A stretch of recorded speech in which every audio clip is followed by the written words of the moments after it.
بسم الله الرحمن الرحيم. صباح الخير أو مساء الخير فين ما كنتم في الكون. هو أنت بتحبني زي الأول؟ هو أنت تعرف واحدة تانية غيري؟ هو أنت متجوز عليا؟ إيه يا ستات؟ إيه يا سكر منك ليها؟ إيه؟ إيه الأسئلة الغريبة دي؟ يعني آه، ملهاش معنى. أسئلة أنا عارفة كويس قوي إنه أنت بتسألي علشان تطمني، بس هو فعلا الإجابة هتطمنك؟ آه، يعني انت بتحبني زي الاول؟ هو طبعا لا، مش بيحبك زي الاول، لان ببساطة شعور الحب بيختلف. مش معناه انه بطل يحبك، بس شكل الحب بيختلف. بتعرف واحدة او متجوز او كده، هو هيقولك؟ تفتكري ان هو هيقولك؟ بغض النظر، خلونا نفصص الحالة دي شوية عشان نستوعب بس ان الاسئلة اللي شبه كده ملهاش لازمة، ولا هتطمنك بجد. هو بس احيانا الست بتبقى عايزه تسمع كلام حلو، فلما بتقول الاسئله دي بتبقى نفسها تسمع كلمه حلوه. المهم، خلينا نقول انه سالنا كده، الاجابه مثلا لو هي بالنفي، فاما الشريك بهدوء شديد يقولك لا طبعا، جبتي الكلام ده منين؟ او يطلع لطيف وذكي ولسانه حلو كده، يا حبيبتي هو انا اقدر اشوف واحده غيرك؟ هو اصلا في ستات في الدنيا غيرك؟ ده انا ما اقدرش اعيش من غيرك، ده انتي اللي هنا وهناك، ده انتي روحي قلبي، روحي روحي روحي روحي. اوكي. او في بقى كمان نوع يقوم قالب الترابيزه عليكي وواخد موقف ومقموص، يعني انت ازاي تفكري فيا كده؟ هو انا بتاع الكلام ده؟ وممكن يقعد مخاصمك شويه، يعني فرصه بقى، او يبقى بره البيت وحاجات كده. طيب، انت في ايا كان الاسلوب، يعني هل الرد بالنفي هيطمنك؟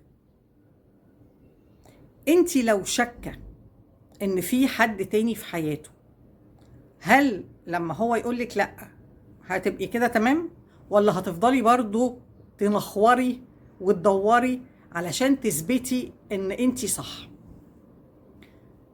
بصي، هو طالما انتي شاكه وانتي شخصيه سويه، ما عندكيش مشاكل كده ان طول الوقت قلقانه ومتوتره، فانتي غالبا صح.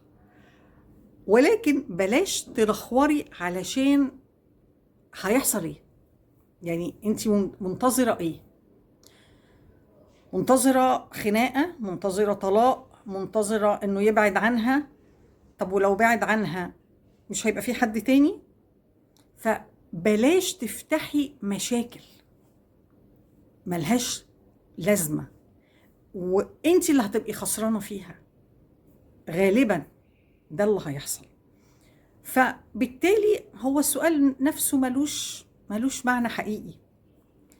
ولو افترضنا انه قالك وكان بقى قوي وهو عايز مثلا يقول بس مستني ان انت اللي تبادري، انه اقول لك ده انا بعرف واحده تانية، او انا متجوز واحده تانية، او انا بحب واحده تانية، او ايا كان الاسلوب اللي قال بيه، آه هيبقى ايه وضعك؟ هل انت قبل ما تسالي السؤال ده عارفه ايه اللي بعده؟ لو قال لك طبعا هتبقى خناقه، ممكن توصل لطلاق، آه هل انت مستعده لهذه الخطوه؟ هل عندك استعداد ان انت تدخلي في هذا الوضع؟ مرة في احد البرامج التلفزيونية واحدة اتصلت، فكان بتشتكي انه جوزها بيكذب عليها وهي حاسة وعارفة ان هو بيعرف واحدة تانية وطول الوقت مش عارف ايه والكلام ده.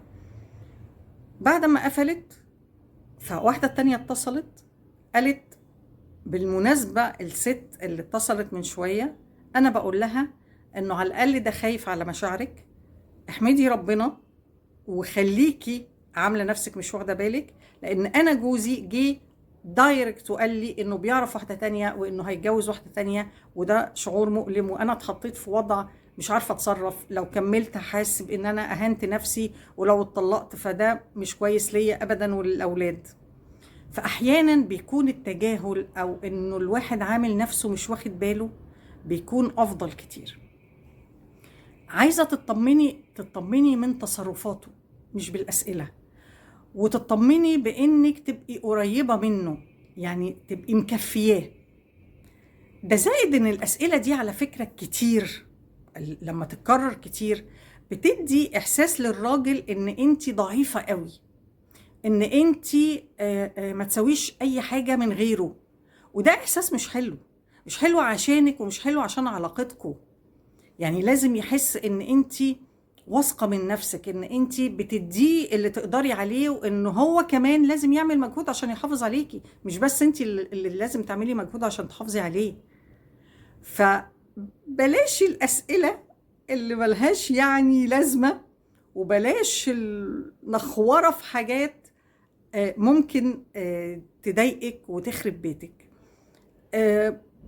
موضوع مش سهل انا عارفة، بس لو قدرنا فعلا نعمل كده وندي بحب وندي بثقة، ان شاء الله حياتنا هتبقى سكر. معاكم سكرة التنمية البشرية هالة سكر. ما تنسوش سبسكرايب ولايك ويا ريت شير. والسلام عليكم ورحمة الله وبركاته.